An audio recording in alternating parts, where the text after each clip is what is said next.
आदाब, नमस्कार, सत श्री अकाल। की हालचाल। मैं हूं अमान रिजवी और एक बार फिर से हाजिर हूं एमएमसी न्यूज इंडिया पर बहुत ही खास चर्चा के लिए। वो चर्चा ये कि इस वक्त देश में जो माहौल है, उस माहौल को लेकर देश की बहुत बड़ी बड़ी शख्सियतें बहुत परेशान है, बहुत फिक्रमंद है। और इस फिक्र को जाहिर करने के लिए उन्होंने प्रधानमंत्री नरेंद्र मोदी जी को एक खत लिखा है और इस खत में अपनी जो है चिंता जाहिर की है, अपनी मायूसी को भी जाहिर किया है और उनसे अपील भी की है कि इस देश में माहौल को थोड़ा सा बेहतर किया जाए। क्योंकि पिछले कई सालों में अगर देखा जाए तो देश में जो सरकार है जिसका नारा है सबका साथ सबका विकास, लेकिन सबका साथ न हो पा रहा है और ना ही सबका विकास हो पा रहा है। सबके साथ जुल्म हो रहा है। खासतौर से मुस्लिम माइनॉरिटीज की अगर बात की जाए तो उनके साथ बहुत ज्यादा ज्यादती और जुल्म हो रहा है। उस जुल्म को लेकर बहुत ज्यादा फिक्रमंद है।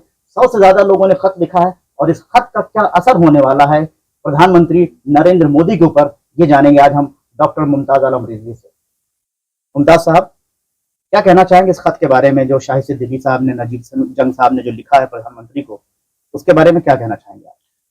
देखिए, मैं समझता हूँ कि बहुत अच्छा कदम है और डेमोक्रेसी में, जमहूरियत में अपील ही की जाती है। ये कोई पाकिस्तान नहीं है, ये बांग्लादेश नहीं है या और मुल्क नहीं है कि जहाँ पे तख्ता पलट की कोशिश की जाए, बल्कि एक डेमोक्रेटिक कंट्री का यही तरीका है कि जो सरबराह इस मुल्क का है उससे अपील की जाए, उससे गुजारिश की जाए और जो हुक्मरान है उनकी भी जिम्मेदारी वो उसी तरह से उसको ट्रीट करें। अगर 108 लोग, जिसमें आप देखिए साबिक एलजी जो है लेफ्टिनेंट गवर्नर दिल्ली नजीब जंग शामिल है, इसके अलावा साबिक मेंबर पार्लियामेंट शाहिद सिद्दीकी साहब इसमें शामिल है, इसके अलावा डॉक्टर मनमोहन सिंह के जो सेक्रेटरी रहे हैं, सलाहकार रहे हैं, वो शामिल है।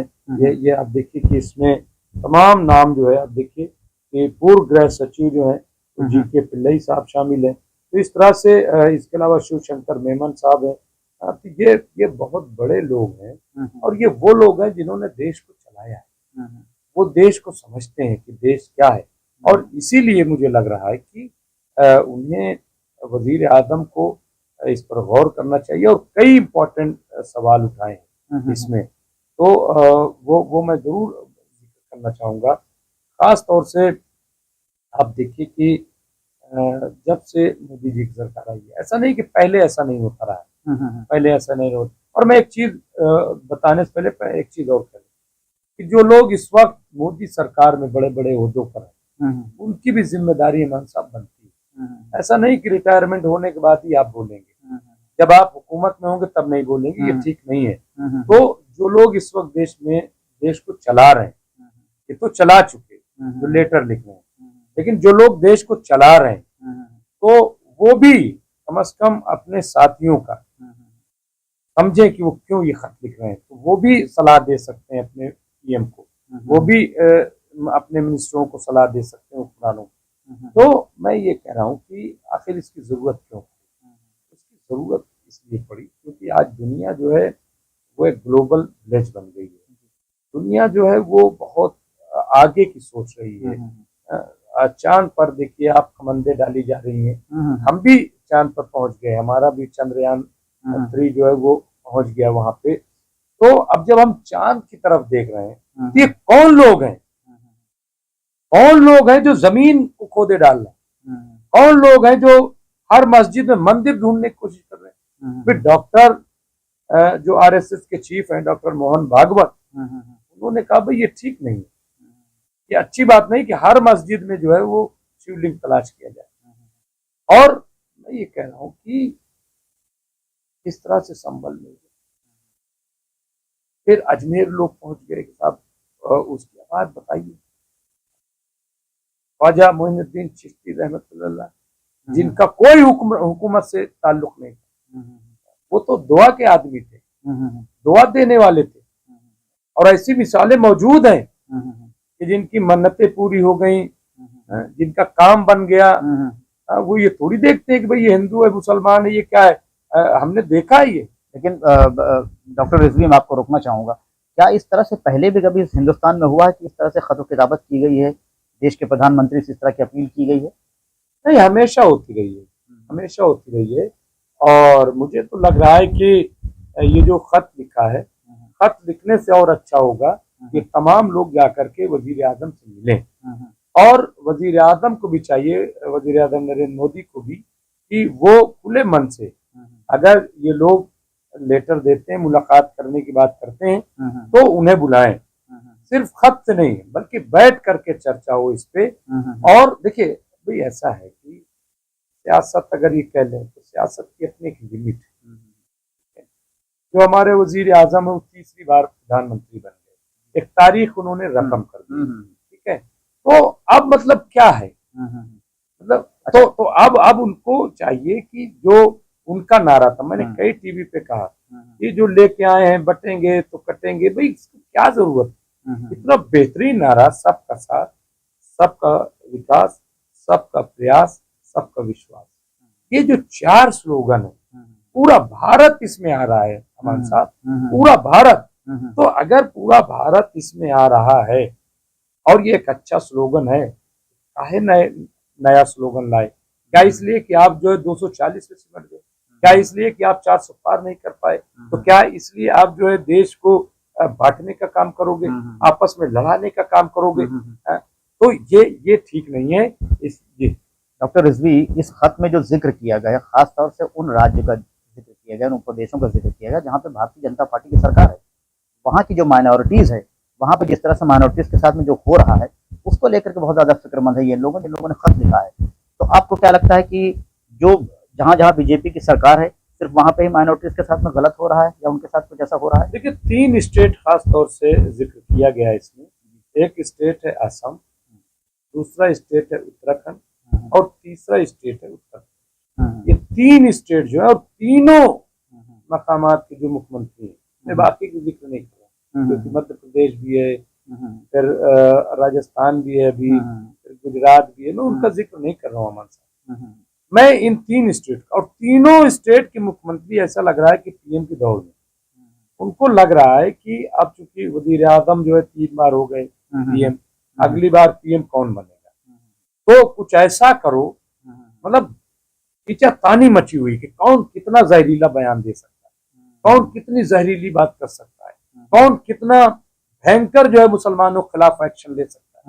आप देखिए, चाहे पुष्कर धामी, चाहे वो हमारे योगी जी हैं, और चाहे वो असम के जो है सोनोवाल जो है, तो क्या नाम है उनका, शर्मा जी, हाँ विश्वशर्मा, वो ये सब आप देखिए कि वहां पे मदरसों को लेकर के आए दिन जो है वो मुसलमानों को कुछ न कुछ ऐसा बयान देंगे कि जिससे एक बवाल।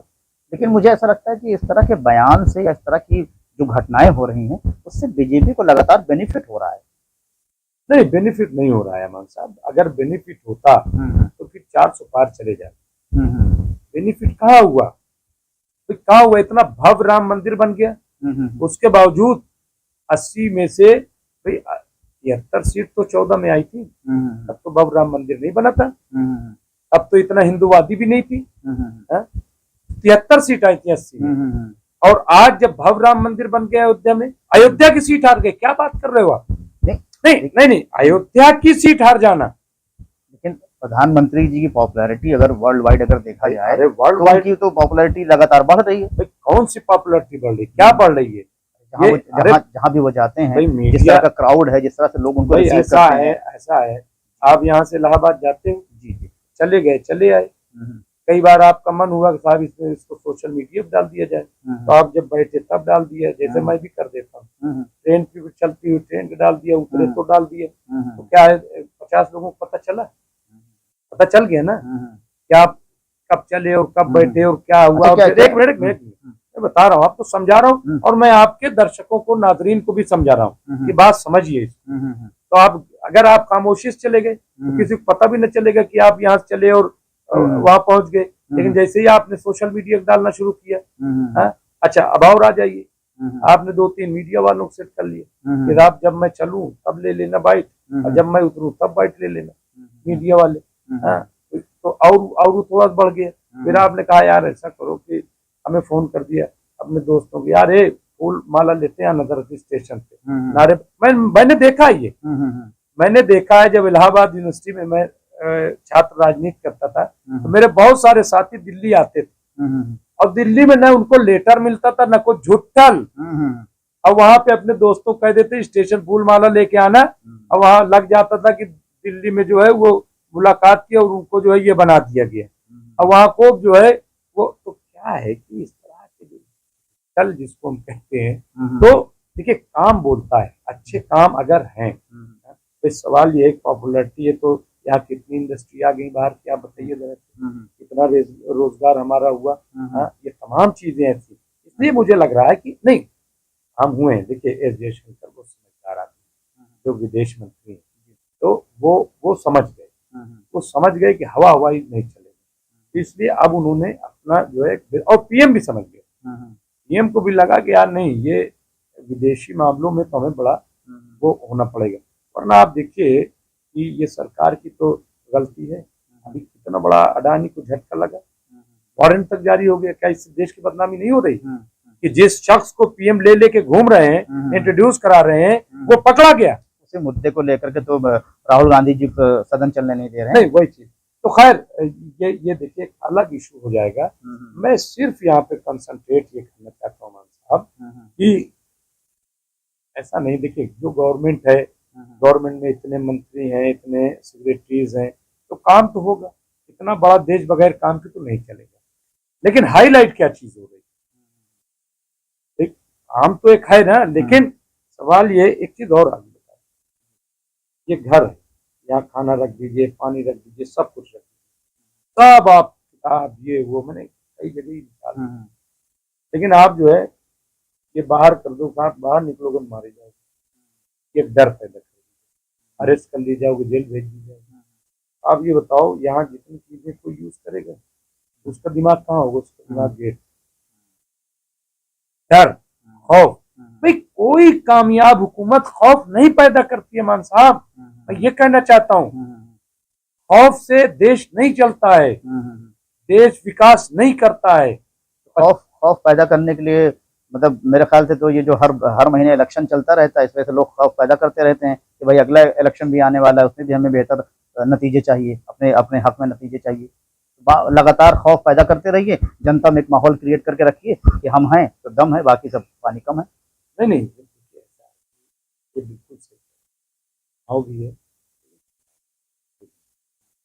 गाँव के लिए ये नहीं है कि आप इस तरह से जो है काटने मारने का और ये सिलसिला जो है, कम से कम लगाम देनी पड़ेगी। आप जो, और मैं आपको बताऊं इससे नुकसान भी आप ये बताओ कहीं आग लगी हो, आप वहां जाओगे? अब नहीं, आपको डर लगेगा। अगर यहाँ मुल्क का माहौल खराब रहा होगा, बाहर से कौन आएगा? कोई नहीं आएगा। कौन आएगा कि साहब वहां कहेंगे पता नहीं कब साला गृह युद्ध शुरू हो जाए, पता नहीं कब वहां पर दंगा हो जाए, कब फसाद हो जाए। तो भाई वहां ठीक नहीं है कुछ भी लगाना, लूट लें। होता है ऐसा, हरियाणा में हुआ, आपको पता होगा। आपको क्या लगता है कि ये खत जो लिखा गया है, इस खत से नरेंद्र मोदी जी का, देश के प्रधानमंत्री जी का क्या रिएक्शन होगा?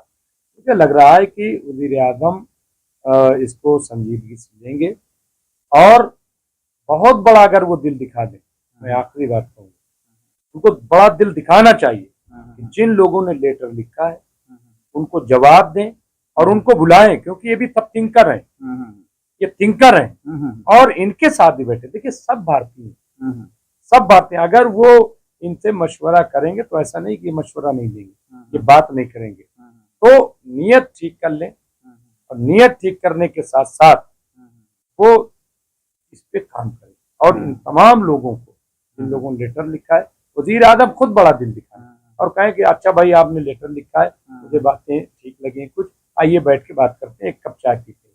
अगर ये वजीर आजम कर ले तो मैं समझता हूँ, मैंने एक बात कही, फिर एक बार दोहरा दी, आखिरी जुमला तो ये कि देखिए समझदार वो है जो इन हाथों से काम ले, हाथों से काम ले वो समझदार। इन हाथों को काट देने वाला समझदार नहीं हो सकता। मुल्क में 25 करोड़ मुसलमान अगर हम मान ले तो उनके 50 करोड़ हाथ हैं, 50 करोड़ हाथ। इन 50 करोड़ हाथ को अगर मशीन से भी काटा जाएगा ना तो बहुत साल लगेगा, लेकिन अगर इन हाथों को काम लेने की बात कह दी जाए तो एक बयान में पीएम के, एक स्टेटमेंट में पीएम के, ये 50 करोड़ हाथ उनकी तरफ उड़ जाएंगे, उनको जो कह रहे हैं ना सबका साथ, ये उनके साथ खड़े हो जाएंगे और देश की कायाकल्प हो जाएगी। इसलिए मुझे लग रहा है कि गौर करने की जरूरत है। और मुस्लिम जो बेचैन है, हम बुखारी मैं जानता हूँ, और कई ऐसे मुस्लिम इंटेलेक्चुअल हैं जो बड़े बड़े जो पीएम से मिलना चाहते हैं, उनके लिए भी वो दरवाजा खोले कि आओ बैठ के बात करते हैं, आओ मिल के बात करते हैं, आओ ये सब माहौल खत्म करते हैं। एक कंप्रोमाइजिंग जो है, तो ये जरूरी है। कल इमाम बुखारी ने बड़ी अच्छी बात की, भाई दुनिया में बड़ी बड़ी जंगें हुई, लेकिन आखिर में जो है एक प्लेटफॉर्म पे बैठना पड़ता है, टेबल टॉक होती है। आज देखिए इजराइल और हमास, आखिर में वही बात हो रही ना, समझौते की बात, बैठ के बात करने की बात, भले ही 50,000 लोग मारे गए हों, लेकिन क्योंकि बगैर बैठे तो बात बनेगी नहीं। तो इसी तरीके से देश में चाहे जो हो, लेकिन बगैर बैठ के बात करे बात बनेगी नहीं। ये पीएम को बड़ा दिल दिखाना चाहिए, उनको अपने दरवाजे खोलने चाहिए। हम सब भारतीय हैं, हम उनको अपना दर्द बताएंगे और दर्द बताने के साथ साथ हम उनसे गुजारिश भी करेंगे, बराए मेहरबानी देश का माहौल। बहुत बहुत शुक्रिया डॉक्टर साहब। और बात यहीं पर खत्म नहीं होती है, बात तो यहाँ से शुरू होती है, क्योंकि देश में जिस तरह का माहौल है, जिस तरह का माहौल बनता जा रहा है, उस माहौल को मद्देनजर रखते हुए देश की बहुत बहुत बहुत बड़ी बड़ी हस्तियों ने प्रधानमंत्री नरेंद्र मोदी जी से अपील की है कि इस मसले पर गौर व फिक्र करें और देश के हालात को बेहतर करने के लिए कोई बेहतर कदम उठाए। देखते रहिए एमएमसी न्यूज इंडिया। बहुत जल्द हाजिर होते हैं किसी नए मुद्दे के साथ में। तब तक के लिए खुदा हाफिज़।